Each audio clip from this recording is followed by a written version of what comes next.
offensively, an offensive player. So I like to go up. I like to give crosses, assists, but.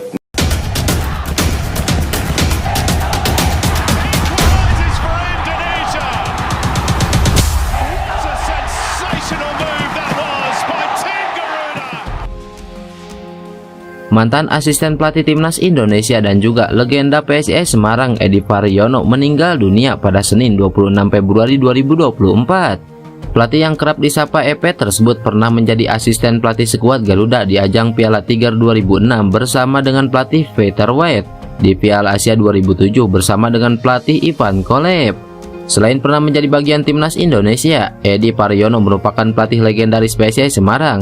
Di bawah nahkoda Edi Paryono, tim berjuluk Laskar Mahesa Jenar tersebut mampu memperoleh gelar juara Liga Indonesia di tahun 1999. Edi Paryono juga sempat menangani sejumlah tim di Liga Indonesia, di antaranya PSM Yogyakarta, Persipur Purwodadi, Persik Kediri, Kalteng Putra, Persab Brebes, dan terakhir menahkodai Persetema Temanggung. Menteri Pemuda dan Olahraga Republik Indonesia Dito Aryo Tejo angkat bicara mengenai adanya klub yang tidak ingin melepas pemainnya ke Timnas Indonesia U23 untuk Piala Asia U23 2024. Menpora Dito berharap klub ingin melepas pemainnya itu demi merah putih. Seperti yang kita ketahui, Timnas Indonesia U23 akan menjalani agenda penting yakni tampil di Piala Asia U23. Adapun ajang tersebut akan berlangsung di Qatar pada 15 April sampai 3 Mei mendatang. Ajang tersebut bisa dibilang penting karena sekaligus menjadi kualifikasi Olimpiade Paris 2024. Oleh karena itu, pastinya Sintayong ingin membawa pemain terbaiknya untuk Piala Asia U23. Tapi permasalahannya, Sintayong kesulitan untuk bisa memanggil nama-nama pemain terbaiknya, sebab ajang tersebut tidak masuk dalam kalender FIFA, sehingga klub punya hak untuk tidak melepas pemainnya. Terlebih, ajang tersebut berlangsung di saat kompetisi Liga 1 masih berjalan. Beberapa klub juga diketahui sudah membuat keputusan untuk tidak melepas pemainnya ke Timnas Indonesia U23. Sejauh ini sudah ada 3 klub, yakni Persija Jakarta, Borneo FC, dan PSS Sleman. Menyikapi hal itu, Menpora Dito berharap klub-klub tidak menghalangi pemain untuk dilepas ke Timnas Indonesia U23. Menurutnya, alangkah baiknya jika pemanggilan negara diutamakan. Ya, pastinya ini yang kami selalu monitor, bahwa dari jadwal liga dan agenda-agenda FIFA ini, kami berharap bisa selaras. Kalau dari saya tentunya ingin ketika negara memanggil dan memperjuangkan merah putih, apalagi jika agenda resmi FIFA. Kami berharap klub-klub bisa secara jiwa merah putih melepaskannya ke timnas, ujar Dito Aryo Tejo. Lebih lanjut, Menpora Dito menyampaikan kalau PSSI sudah mendapatkan jatah bantuan untuk persiapan Piala Asia U23 2024. Dia juga berharap kepada federasi cabang olahraga lainnya membuat roadmap jangka panjang seperti PSSI. Seperti yang kita ketahui, Hoki Caraka terancam tidak bisa membela Timnas Indonesia U23 di Piala Asia U23 2024 karena terbentur izin dari klubnya. Seperti yang diketahui, Piala Asia U23 2024 bakal berlangsung pada 15 April hingga 3 Mei 2024. Namun ajang ini tidak masuk dalam kalender FIFA. Oleh karena itu, Timnas U23 diprediksi cukup banyak tidak akan diperkuat pemain-pemain muda yang ikut membela Timnas Indonesia di Piala Asia. Khusus striker, opsi Sintayong sebetulnya cukup minim. Hoki Caraka yang sempat mendapat kesempatan tampil di Piala Asia 2023 kini terancam tidak diberi izin oleh PSS Sleman. Lantas, siapa saja opsi lain pengganti Hoki Caraka? Yang pertama, Ramadan Sananta. Penyerang Persis Solo ini sudah kembali pulih dari cedera dan telah bermain bersama klubnya di Liga 1. Sananta tentu bisa menjadi pilihan utama Sintayong jika Hoki Caraka tak mendapatkan izin. Sananta sebetulnya ikut dibawa ke dalam skuad Timnas Indonesia di Piala Asia 2023. Sayangnya, ia mengalami cedera sehingga sama sekali tidak bermain. Yang kedua, Altaf Indi. Lagi-lagi datang dari Persis Solo.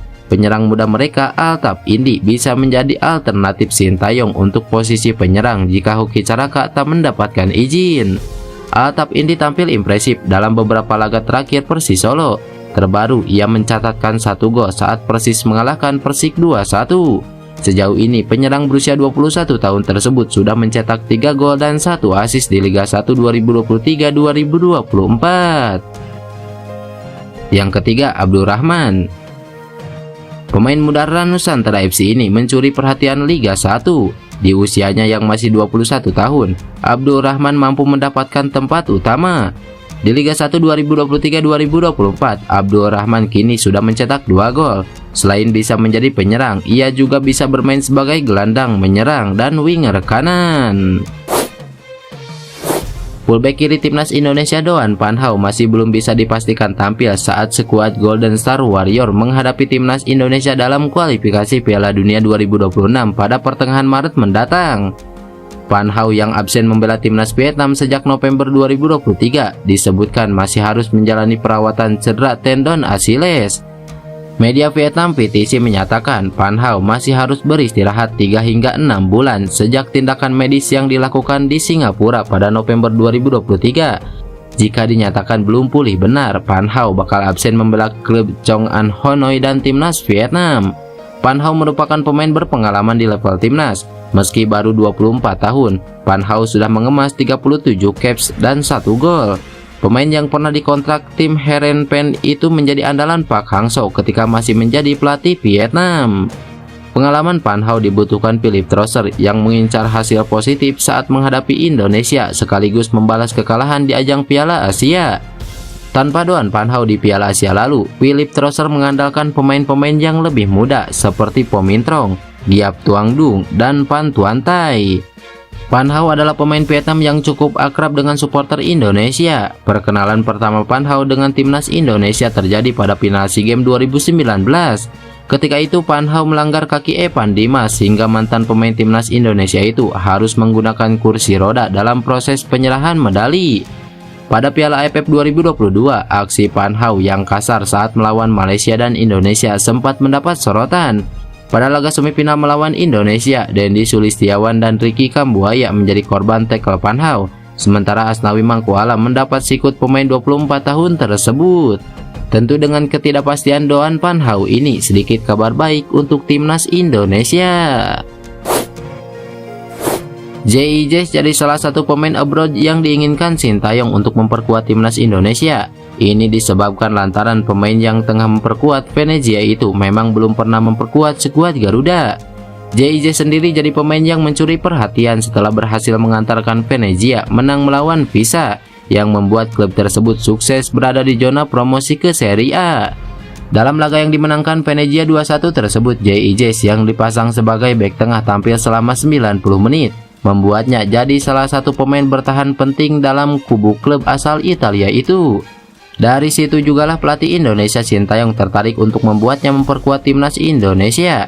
Sebenarnya keinginan ini sudah ada sejak akan mulai bergulirnya Piala Asia Qatar 2023 lalu. Namun hal tersebut rupanya belum bisa terwujud. Yang pertama, punya banyak pengalaman di luar negeri. Salah satu alasan mengapa Sintayong ingin pemain berusia 23 tahun ini adalah karena pengalaman yang dimilikinya. Pengalaman JIJ di laga profesional dimulai ketika memperkuat FC Eindhoven di divisi kedua Liga Belanda. Sebelumnya dirinya memang merupakan salah satu pemain akademi FC Eindhoven sejak tahun 2016. Setelah kurang lebih 2 musim berseragam FC Eindhoven, JIJ lantas dipinang oleh Go Ahead Eagles yang berlaga di divisi pertama Liga Belanda. Barulah pada 1 Juli 2023, pemain yang lahir di Merlo ini ditransfer ke klub Italia yang sempat berlaga di Serie A musim lalu, yaitu Venezia. Yang kedua, salah satu pemain inti di Venezia. Berbeda dari kebanyakan pemain timnas Indonesia yang tampil di luar negeri dengan menjadi pemain pelapis atau cadangan, JIJ merupakan salah satu pemain utama yang kerap dimasukkan di starting line up Venezia. Sampai saat ini JIJ telah bermain sebanyak 14 kali membela Venezia di Serie B, di mana klub tersebut telah menjalani 26 laga. JIJ hanya absen saat dirinya mengalami sakit saja. Hal ini membuat JIJ jadi salah satu pemain penting di lini belakang Venezia. Yang ketiga, akan mengisi lini tengah timnas Indonesia. Alasan terkuat mengapa Sintayong menginginkannya jadi bagian timnas Indonesia adalah posisinya yang bisa berperan di lini tengah. Mengingat saat ini tim Garuda memang sedang kekurangan pemain tengah potensial. Meski bersama Venezia, Jay Ijes lebih sering berperan sebagai bek tengah, namun dirinya juga bisa mengisi posisi gelandang bertahan dan juga gelandang tengah. Posisi gelandang inilah yang bisa dimanfaatkan Sintayong untuk memperkuat lini tengah. Terlebih saat ini lini belakang timnas Indonesia sudah dipenuhi oleh banyak pemain abroad potensial. Program naturalisasi berdarah keturunan Indonesia memang menimbulkan polemik, mengingat dianggap kurang memberikan kesempatan buat pemain muda. Melihat beberapa suara sumbang dilantunkan, Ketum PSSI yakni Erick Thohir buka suara masalah tersebut. Menurut Erick Thohir, sejatinya program naturalisasi pemain berdarah keturunan yang memang ingin bermain di timnas Indonesia. Mantan Presiden Inter Milan tersebut membuka pintu selebar-lebarnya buat pesepak bola berdarah keturunan, mengingat punya nasionalisme yang besar membela merah putih di kancah internasional. Program naturalisasi pemain berdarah keturunan sejatinya membuka peluang untuk mereka yang ada di luar negeri ingin membela tim merah putih. Mereka punya jiwa nasionalisme yang besar saat membela timnas merah putih karena memiliki darah Indonesia. Jadi program ini saya rasa bukan masalah jangka pendek, menengah dan panjang, ujar Erick Thohir. Sejauh ini PSSI sudah menggunakan jasa pemain berdarah keturunan yakni Jordi Amat, Sandy Walsh, Sen Patinama, Elkan Bagot, Ipar Jenner, Rafael Struijk, dan Justin Hubner. Adanya para pemain tersebut membuat level bermain di tim asuhan Sintayong sedikit meningkat. Terbukti pada kompetisi benua kuning, Indonesia mampu menembus 16 besar di ajang Piala Asia 2023. Erick Thohir berharap program ini menutup peluang-peluang pihak yang ingin memanfaatkan pemain hanya untuk kepentingan klub. Terlebih program yang dijalankan saat ini terbilang untuk jangka panjang, mengingat pemain yang dinaturalisasi masih berusia relatif muda. Lantas siapakah pemain selanjutnya yang mungkin dinaturalisasi? Ya, opsi terbaik ada pada diri Jayden Oosterwolde. Jayden Oosterwolde yang dibeli Fenerbahce dari Parma pada bursa transfer Januari 2023 lalu dengan mahar 6 juta euro atau setara dengan 97 miliar. Ia pun diikat dengan kontrak jangka panjang oleh Fenerbahce, yakni sekitar 4,5 tahun atau hingga Juni 2027 mendatang. Sebagai informasi, nama Jayden sempat dihubungi oleh PSSI untuk membela timnas Indonesia, sebab ia punya keturunan Nusantara. Akan tetapi tawaran itu ditolak oleh pemain yang berposisi sebagai bek kiri ini. Ternyata ia masih menyimpan minat untuk membela Belanda kala itu. Namun akhir-akhir ini di masa kepemimpinan Erick Thohir, Jayden Oosterwolde mulai melirik lagi sepak bola Indonesia. Bahkan dia juga tidak menutup kemungkinan membela skuad Garuda. Indonesia dan Suriname pernah menghubungi saya. Pada suatu hari, saya menerima pesan di Instagram dari orang-orang Indonesia. Salah satunya ternyata asisten pelatih tim nasional, ujar Jayden Oosterwolde. Fakta bahwa Jayden kini tampil untuk Fenerbahce membuat ia adalah salah satu pemain keturunan Grade A. Bukan tak mungkin ia bakal dirayu lebih intens demi memperkuat skuad Garuda. Pasalnya PSSI Sintayong belum lama ini mengatakan sedang melirik pemain keturunan Grade A yang berkarir di Eropa. Saat ini PSSI sendiri tengah berupaya untuk bisa menyelesaikan administrasi 3 pemain keturunan yakni Ragnar Oratmangun, Nathan Joaon, dan Tom Hey. Ketiganya dipersiapkan untuk bisa segera bermain di kualifikasi Piala Dunia 2026 pada Maret mendatang. Menarik ditunggu respon dari pesepak bola muda tanah air untuk bisa bersaing dengan pemain berdarah keturunan saat berseragam timnas Indonesia. Adanya persaingan yang sehat ini diharapkan membuat pemain muda menjadi termotivasi untuk bisa tampil maksimal agar bisa bersaing masuk skuad Garuda. Selain program naturalisasi pemain keturunan, PSSI juga berupaya untuk membenahi kompetisi sepak bola putri hingga pembinaan di kelompok umur. Program yang dibangun diharapkan bisa selaras dengan ekspektasi fans sepak bola Indonesia bahwa timnas Indonesia bisa bersaing baik di level Asia maupun dunia.